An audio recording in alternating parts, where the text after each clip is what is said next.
ಈಗ 2024 ಲೋಕಸಭಾ ಚುನಾವಣೆ ಬರ್ತಾ ಇದೆ. ಯಾರು ನಮ್ಮ ದೇಶದ ಪ್ರಧಾನಮಂತ್ರಿ ಆಗಬೇಕು?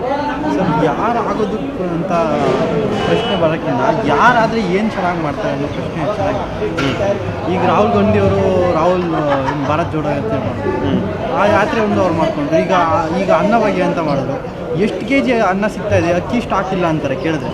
ಬಡ ಜನಗಳಿಗೆ ಈಗ ಏನು ನ್ಯಾಯಬೆಲೆ ಅಂಗಡಿ ಅಂತ ಕರೀತಾರಲ್ಲ, ಅಂಥ ಅಂಗಡಿಗಳಲ್ಲಿ ಹೋಗಿ ಕೇಳಿದ್ರೆ 8 ಕೆ ಜಿ ಕೊಡ್ತಾರೆ. ಈಗ ನಮಗೆ 8 ಕೆ ಜಿ ಕೊಟ್ಟರೆ ಅದರಲ್ಲಿ 2 ಕೆ ಜಿ ಅಕ್ಕಿ ಸಿಗೋದು. ಆಮೇಲೆ ಅದರಲ್ಲೂ ತುಂಬ ಇದಿರುತ್ತೆ, ಅಕ್ಕಿ ಕೂಡ ಸಿಗಲ್ಲ. ಈಗ ಒಂದು ತಿಂಗಳಿಗೆ ಮನೇಲಿ 4 ಜನ ಇರ್ತಾರೆ, 8 ಕೆ ಜಿ ಕೊಡ್ತಾರೆ ಅಷ್ಟೇ ಸರ್. ಏನೂ ಇಲ್ಲ 8 ಕೆ ಜಿ. ಆಮೇಲೆ ಈ ಉಚಿತ ಬಸ್ಸು ಹೆಣ್ಮಕ್ಳಿಗೆ ಮಾಡೋದು. ಈ ವಿದ್ಯಾರ್ಥಿಗಳು ನಾವೆಲ್ಲ ಮತದಾನ ಮಾಡಿದ್ದೀವಿ. ವಿದ್ಯಾರ್ಥಿಗಳು ನಮಗೇನು ಸೌಲಭ್ಯ ಮಾಡಿಕೊಟ್ಟಿದ್ದಾರೆ? ಯಾವುದೇ ಸರ್ಕಾರ ಆಗಲಿ ಏನು ಮಾಡಿಲ್ಲ ವಿದ್ಯಾರ್ಥಿಗಳಿಗೆ. ನಾವು ಮತದಾನ ಮಾಡಿದಿರಲ್ವಾ, ನಮ್ಗೇನು ಸಿಕ್ಕಿದೆ ಸರ್? ವಿದ್ಯಾರ್ಥಿಗಳಿಗೆ ಏನು ಸಿಕ್ಕಿದೆ? ಏನೂ ಸಿಕ್ಕಿಲ್ಲ. ಏನೋ 2,000 ರೂಪಾಯಿ ಬರುತ್ತೆ ಅಂದರು ವಿದ್ಯಾರ್ಥಿಗಳಿಗೆ. ಯಾರಿಗೂ ಪದವಿ ಮಾಡಿರೋರಿಗೆ ಯಾರಿಗೂ ಸಿಗ್ತಾ ಇಲ್ಲ, ಅದು ಸೌಲಭ್ಯ ಸರಿಯಾಗಿ ಸಿಗ್ತಾ ಇಲ್ಲ.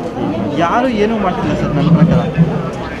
ಈಗ ಏನಾದರೂ ಉಪಯೋಗ ಆಗೋಗಿದ್ರೆ ಈ ಕಾನ್ಸ್ಟಿಟ್ಯೂಷನ್ ಪ್ರಕಾರ ಯಾರು ನಡ್ಕೊಂತಿಲ್ಲ. ಈಗ ನೋಡಿದ್ರೆ ಈಗ ಮೋದಿಯವರಾಗ್ಬೋದು, ಏನೋ ಅವ್ರಿಗೆ ಮಾಡ್ತಾರೆ ಕೆಲಸ, ಇಲ್ಲ ಅಂತ ಹೇಳಲ್ಲ.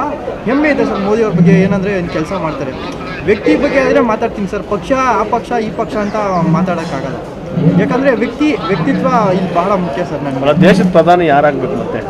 ಸರ್, ಪ್ರಧಾನಿ ಯಾರಾಗಕ್ಕಿಂತ ನಾವು ಹೇಳೋಕ್ಕಿಂತ ಜನಗಳೇ ನಿರ್ಧಾರ ಮಾಡ್ತಾರೆ ಸರ್. ಅದೇ ಯಾರೊಬ್ಬ ಸಾಮಾನ್ಯ ವ್ಯಕ್ತಿ ಕಾಮನ್ ಮ್ಯಾನ್ ಏನು ಮಾಡ್ತಾರೆ ಅದು ಹೇಳೋಕ್ಕಿಂತ ನಾವು ಮತದಾನ ಮಾಡಿ ತೋರಿಸ್ತೀವಿ ಸರ್. ಒಬ್ಬ ವಿದ್ಯಾರ್ಥಿಯಾಗಿ, ಅಂಡರ್ ಕಾಲೇಜ್ ವಿದ್ಯಾರ್ಥಿಯಾಗಿ ನಾವು ಮತದಾನ ಮಾಡಿ ಈ ಸರಿ ತೋರಿಸ್ತೀವಿ ಸರ್. ಅದು ರಿಸಲ್ಟಲ್ಲೇ ನಾವು ತೋರಿಸ್ತೀವಿ.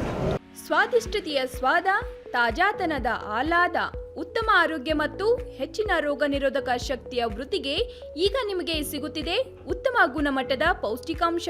Shri Vaidik millet health mix. ಇದು ಸಿರಿಧಾನ್ಯಗಳ ಸಂಪತ್ತು.